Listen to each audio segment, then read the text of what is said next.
ये प्रस्तुतिकरण है माता जी के नाम से प्रसिद्ध भागलपुर की जानी मानी समाज सेविका स्वर्गीय बिमला देवी का, जिन्होंने समाज सेवा के लिए अपना पूरा जीवन समर्पित कर एक बेमिसाल उदाहरण प्रस्तुत किया है। 15 मई सन 1939 को मुंगेर जिले के एक छोटे से गांव मकवा में जन्मी और भागलपुर शहर के एक संपन्न परिवार में ब्याही गई माताजी ने बाल्यावस्था से ही समाज में नारी के उत्पीड़न और प्रताड़ना को काफी नजदीक से देखा और उसके निराकरण के लिए समाज सेवा का दृढ़ संकल्प लिया। सन 1980 में उन्होंने समान सोच वाली महिलाओं के साथ मिलकर एक स्वयंसेवी संस्था जयप्रभा महिला विकास केंद्र की स्थापना की। महिलाओं की काबिलियत पर पूरा भरोसा करते हुए उन्होंने अपनी संस्था के संपूर्ण गवर्निंग बोर्ड में सिर्फ और सिर्फ महिलाओं को ही रखा।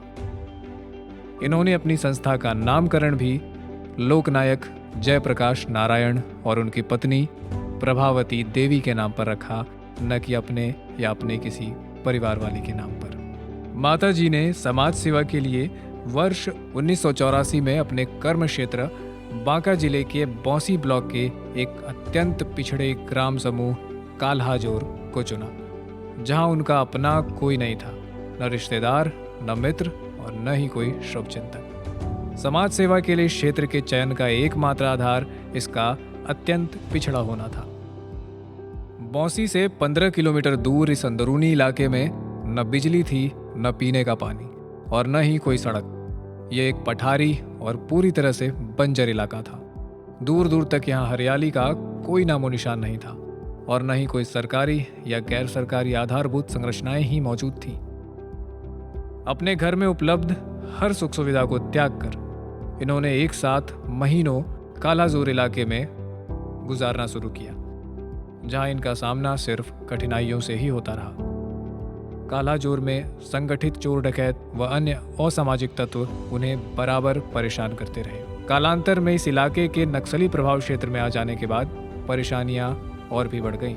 फिर भी इन कठिन परिस्थितियों में वे कभी घबराई नहीं और एक भूखंड खरीदकर अपने निजी संसाधनों से उन्होंने रहने के लिए एक खपरेल का मकान और महिलाओं के प्रशिक्षण के लिए एक खपरेल का ही शेड बनवाया और पीने के पानी के लिए एक कुआं खुदवाया।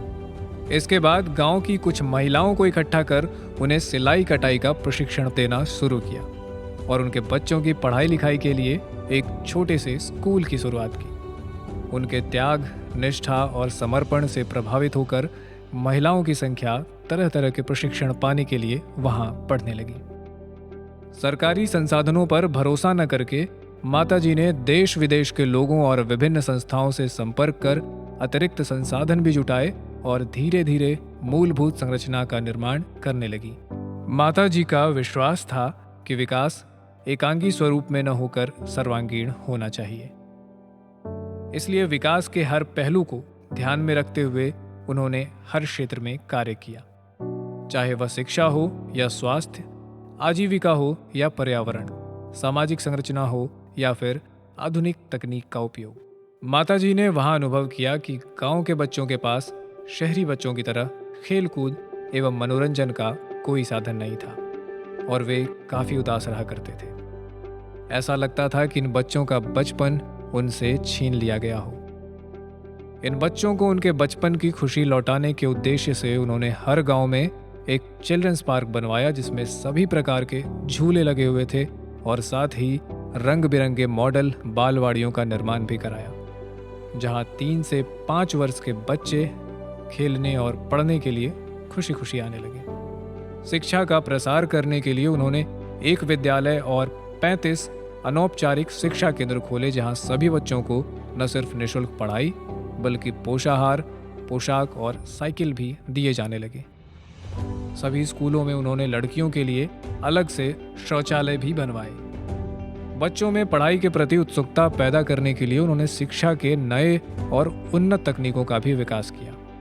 पढ़ाई के साथ साथ बच्चों के अंदर की नैसर्गिक प्रतिभा को उभारने के लिए विभिन्न प्रकार के एक्स्ट्रा करिकुलर एक्टिविटीज की शुरुआत भी उन्होंने की और इसके लिए शिक्षा के क्षेत्र में विश्व प्रसिद्ध शांति निकेतन से शिक्षक भी बुलवाए।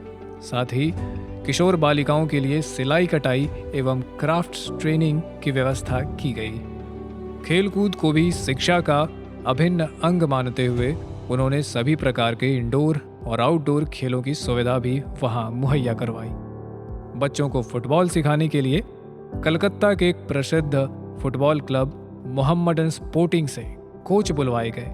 नतीजन शीघ्र ही जयप्रभा में शिक्षा प्राप्त कर रहे बच्चे जिला स्तर पर होने वाली हर प्रतियोगिता में, चाहे वह कला हो या संगीत, पढ़ाई हो या खेलकूद, सभी में अव्वल आने लगे। वहां पीने और खेती के लिए सिंचाई के पानी की कमी को दूर करने के लिए उन्होंने रांची से पत्थर काटने वाली ड्रिलिंग मशीन्स मंगवाकर सैकड़ों हैंडपंप लगवाए।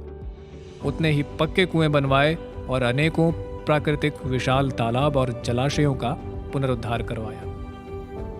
उस पहाड़ी इलाके में पानी के स्रोत ढूंढने के लिए उन्होंने उस वक्त के रिमोट सेंसिंग सैटेलाइट IRS-1B द्वारा खींचे गए चित्रों की मदद ली। सुदूर गांवों में सिंचाई का पानी पहुंचाने के लिए उन्होंने एक प्राकृतिक जल स्रोत पर एक चेक डैम भी बनवाया और वहां से पानी गांवों तक ले जाने के लिए कई किलोमीटर लंबी भूमिगत पाइपलाइन भी बिछवाई। साथ ही जमीनी सतह पर मीलों लंबे इरिगेशन चैनल भी निर्मित करवाए। ग्राउंड वाटर रिचार्ज करने के लिए उन्होंने एग्री फिल्म लाइन्ड पोखर भी बनवाए। कृषि के विकास के लिए भी उन्होंने सैकड़ों एकड़ जमीन का समतलीकरण करवाया तथा किसानों को उन्नत किस्म के बीज, जैविक खाद तथा आजीविका के अन्य साधन जैसे कि पशुधन, बकरियां, मुर्गियां और रिक्शे भी उपलब्ध कराए।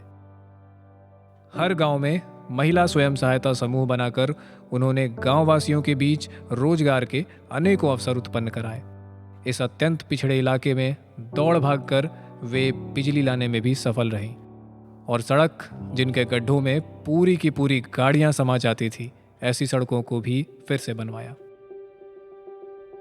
वन विभाग से सहयोग प्राप्त कर उन्होंने सड़क के दोनों ओर सघन वृक्षारोपण करवाया और अपनी तरफ से हर ग्रामीण को फलदार वृक्ष भेंट स्वरूप दिए। फलतः 1 से 1.5 दशक के अंदर ही यह पूरा इलाका बंजर से हरा भरा हो गया। फाइनेंशियल इंक्लूजन को विकास के लिए आवश्यक मानते हुए दशकों पहले उन्होंने हर घर से एक व्यक्ति का सरकारी बैंक में खाता भी खुलवाया। माताजी घर बार छोड़कर इसी इलाके में लगातार महीनों तक रहकर गांव वासियों को प्रोत्साहित करती रहीं और उनके हर दुख सुख में हाथ बटाती रहीं।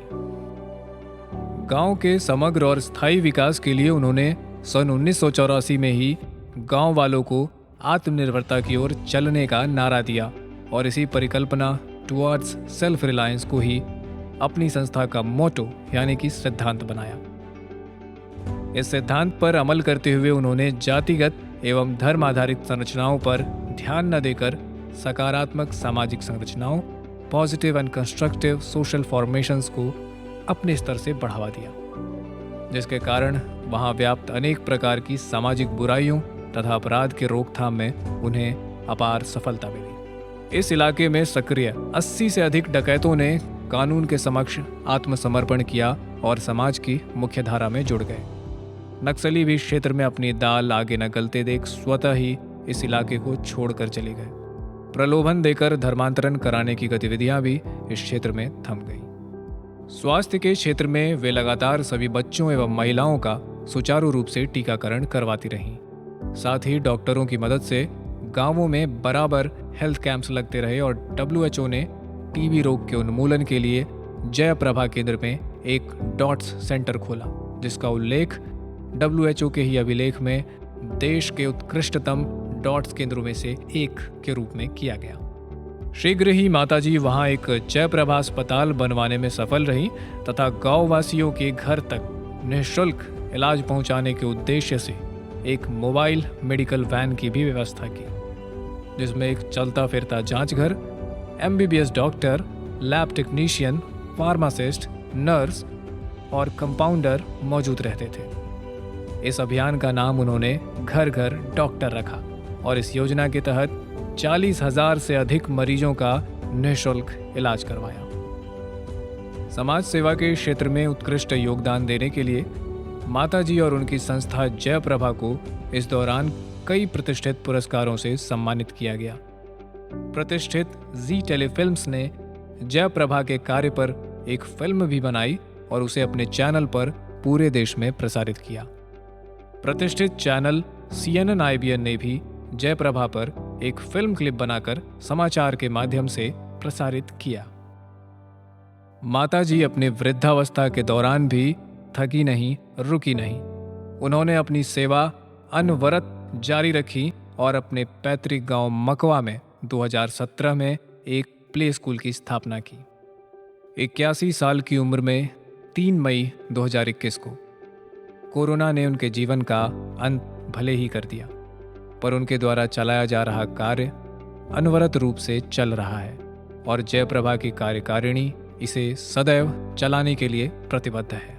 15 मई 2022 को माताजी की जयंती के अवसर पर जयप्रभा ने बिहार के लिए अंतर्राष्ट्रीय संस्थानों के सहयोग से एक प्रोजेक्ट का शुभारंभ किया है, जिसका नाम माताजी के नाम बिमला पर रखा गया है।